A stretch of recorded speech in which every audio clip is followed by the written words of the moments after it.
నగరంలో ఎంపీగా తాను చేసిన అభివృద్ధి కేవలం ట్రైలర్ మాత్రమేనని, ఎమ్మెల్యేగా గెలిపిస్తే మరింత అభివృద్ధితో పరుగులు పెట్టిస్తానని పార్లమెంట్ సభ్యుడు వైసీపీ సిటీ ఎమ్మెల్యే అభ్యర్థి మార్గాని భరత్రాం తెలిపారు.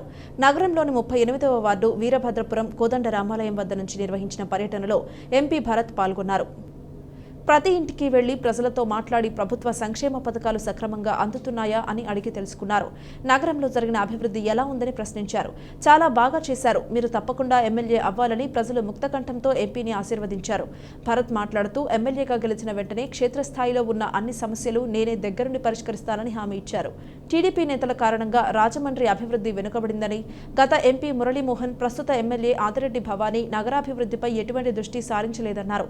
కనీసం ప్రజల వద్దకు వచ్చే సమస్యల పరిష్కారానికి కృషి చేయలేదన్నారు. ఎంపీగా నేను రాజమండ్రి నగరాన్ని ఏ విధంగా అభివృద్ధి చేశానో చూడండి అన్నారు.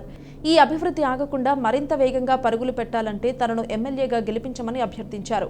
అండర్ గ్రౌండ్ డ్రైనేజీ నిర్మిస్తానని, 24 గంటలు మంచినీటి సరఫరాకు చర్యలు తీసుకుంటానని, గోదావరి ఘాట్లను అనుసంధానం చేయడంతో పాటు హైదరాబాద్ ట్యాంక్ బండ్ కంటే అద్భుతంగా గోదావరి బండ్ను అభివృద్ధి చేస్తానని తెలిపారు. ఈ కార్యక్రమంలో 38వ డివిజన్ ఇన్ఛార్జ్ అరిగెల బాబు, ఉదయ్ రాణా, వెంకటేష్ తదితరులు పాల్గొన్నారు. ఉదయం నుంచి కూడా విస్తృతంగా పర్యటన చేస్తూ ఉన్నాము. ప్రజలందరినీ కూడా నేరుగా కలుస్తూ ఉన్నాము.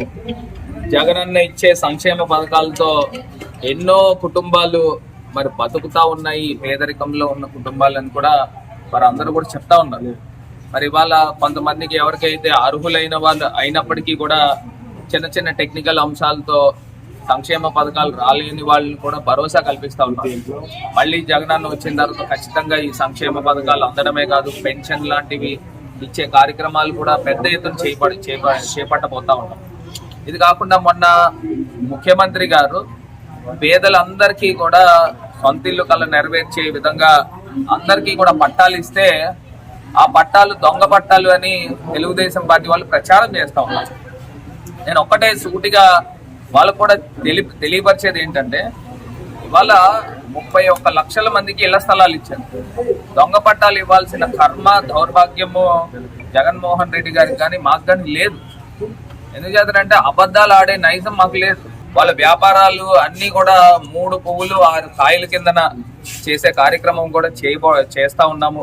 మరి వాళ్ళు 39వ వార్డులో ప్రజల దగ్గర నుంచి విశేషమైన స్పందన కూడా ఉంది.